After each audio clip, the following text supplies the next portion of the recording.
Buenos días con todos, bienvenidos a nuestra sesión. Hoy vamos a empezar a desglosar el contenido 3 de esta primera unidad y es un tema que francamente considero el corazón de la gestión moderna del talento humano, especialmente en el sector público. Vamos a hablar de la planificación estratégica del talento humano, o PET, como la conoceremos. Miren, en mi experiencia profesional he visto que muchas organizaciones, tanto públicas como privadas, confunden administrar personal con gestionar talento. Administrar personal es lo que yo llamo la gestión reactiva. Es el día a día, es pagar la nómina, es gestionar las vacaciones y sobre todo es apagar incendios. ¿A qué me refiero con esto? A que de repente alguien renuncia en un puesto clave, digamos, un analista de compras públicas en un ministerio aquí en Quito. Inmediatamente se activa la alarma en talento humano. Necesitamos un reemplazo urgente. Se desempolva la descripción de cargo de hace 5 años, se lanza un concurso, se entrevista rápido y se contrata a alguien que cumpla el perfil. Hemos tapado el hueco. Eso es reaccionar. El problema de esa visión, y lo vemos mucho en nuestras instituciones, es que nunca nos detenemos a pensar si el hueco que tapamos es el que realmente necesitamos. Ese perfil de hace 5 años sigue siendo válido hoy con las nuevas leyes de contratación pública, con la necesidad de transparencia y el uso de nuevas plataformas digitales. Probablemente no. Estamos cubriendo vacantes, no estamos construyendo capacidad institucional.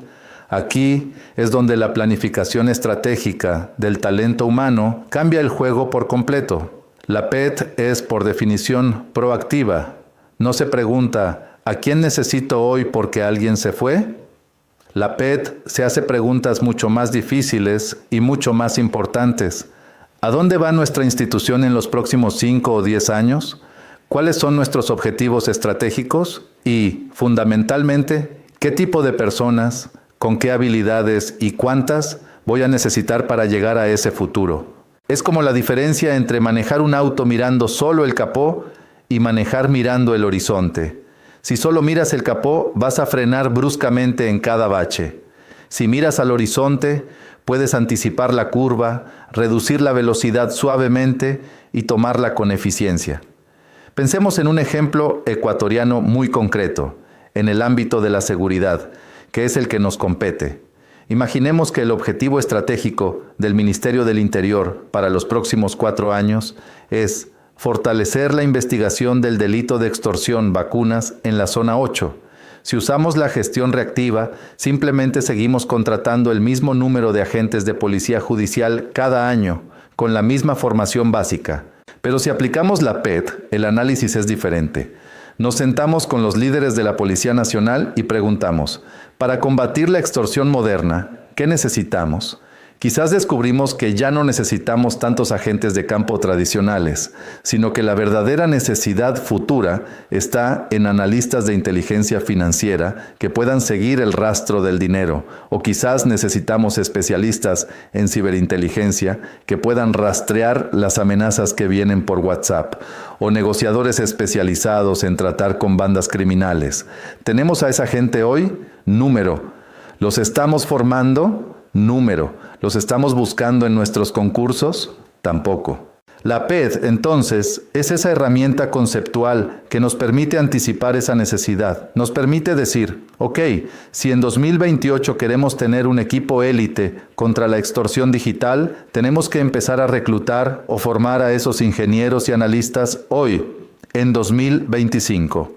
Es alinear la fuerza laboral, nuestro capital humano, con la estrategia de seguridad a largo plazo. Es dejar de pensar en la vacante y empezar a pensar en la competencia futura. Recuerdo un caso en una entidad pública, no diré cuál, donde tenían un problema grave, una alta rotación de personal técnico en el área de ciberseguridad.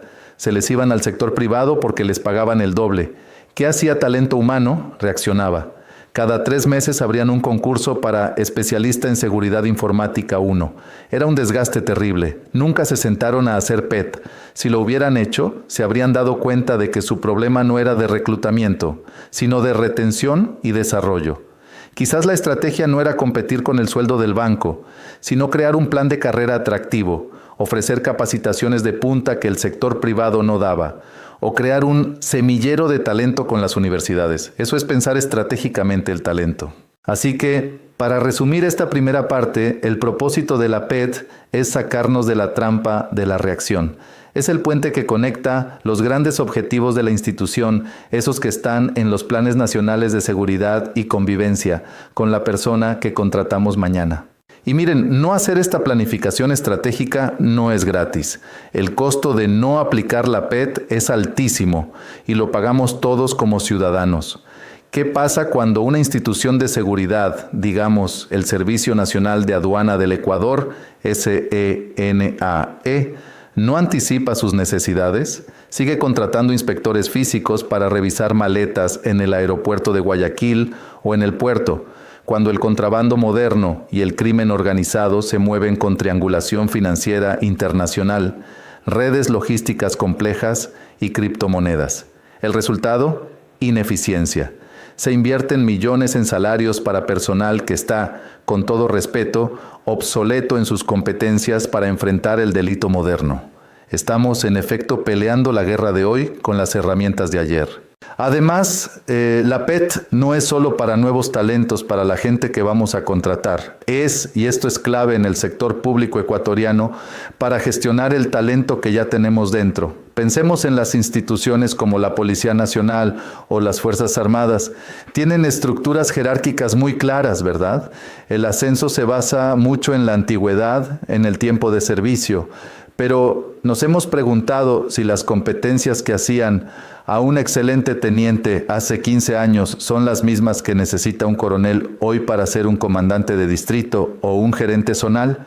Hoy un coronel necesita saber de gestión de proyectos, de analítica de datos delictivos, de modelos de policía comunitaria, de presupuesto base cero, de comunicación estratégica. La PET nos ayuda a identificar esas brechas futuras antes de que ocurran. Nos permite decir a esta cohorte de capitanes que van a ascender a mayores, tenemos que empezar a formarlos en esto ahora, porque en 5 años ellos serán los líderes tácticos y necesitarán saber de analítica predictiva, no solo de patrullaje. Es lo que yo llamo el plan de sucesión o plan carrera. En la vida cotidiana, uno no decide construir el segundo piso de la casa cuando ya está lloviendo y tiene goteras. Uno planifica, revisa los cimientos, refuerza las columnas, compra los materiales y luego construye. En el sector público, a menudo esperamos a que el jefe de departamento o el analista experto se jubile para darnos cuenta, con pánico, de que nadie más en la institución sabe cómo hacer ese trabajo. Eso es una falla garrafal de planificación. La PET hubiera identificado a ese funcionario como crítico 2 años antes y hubiera diseñado un plan de transferencia de conocimiento o de rotación de puestos para preparar a un sucesor. Y finalmente, para conectar esto con la realidad administrativa que todos ustedes van a enfrentar día a día, el presupuesto. En el sector público, y ustedes lo saben bien, no existe nada si no está en el plan operativo anual y si no tiene una partida presupuestaria aprobada por el Ministerio de Finanzas. Usted puede ser el gerente de talento humano más brillante, puede tener clarísimo que necesita esos analistas de ciberinteligencia que mencionamos para combatir la extorsión. Pero si usted no hizo la PET el año anterior, si no justificó técnicamente por qué ese nuevo perfil se alinea con el Plan Nacional de Desarrollo y los objetivos estratégicos de seguridad, simplemente Finanzas le dirá, no hay partida para ese cargo. Contrate al mismo analista de seguridad 1 de siempre. La PET, por tanto, se convierte en el argumento técnico y estratégico fundamental para lograr los recursos que necesitamos para el futuro. Entonces, hemos establecido qué es la PET y, sobre todo, por qué es absolutamente crítica para el sector público de seguridad. No es un lujo burocrático, es una necesidad de supervivencia institucional para cumplir con la misión que nos encarga la sociedad. Bien, para dar por terminada la sesión del día de hoy, les quiero recordar que deben revisar todas las actividades que se encuentran cargadas en el aula virtual y deberán realizarlas en el tiempo establecido. No se olviden que uno de los requisitos para aprobar el curso es que deben tener todas las actividades completas. Una vez más, quiero indicarles que en el caso de tener alguna duda sobre la clase, pueden realizar sus preguntas al agente virtual de la materia. El enlace que los llevará directamente a conversar con el agente se encuentra cargado en la plataforma virtual en el apartado de la información general del curso. Si luego de conversar con el agente virtual siguen teniendo dudas, pueden realizar sus preguntas en el grupo de WhatsApp de la asignatura. Allí los asistentes de cátedra les ayudarán respondiendo sus preguntas. Además de eso, también tienen disponible un foro de dudas dentro del aula virtual, donde podrán dejar sus inquietudes para ser resueltas.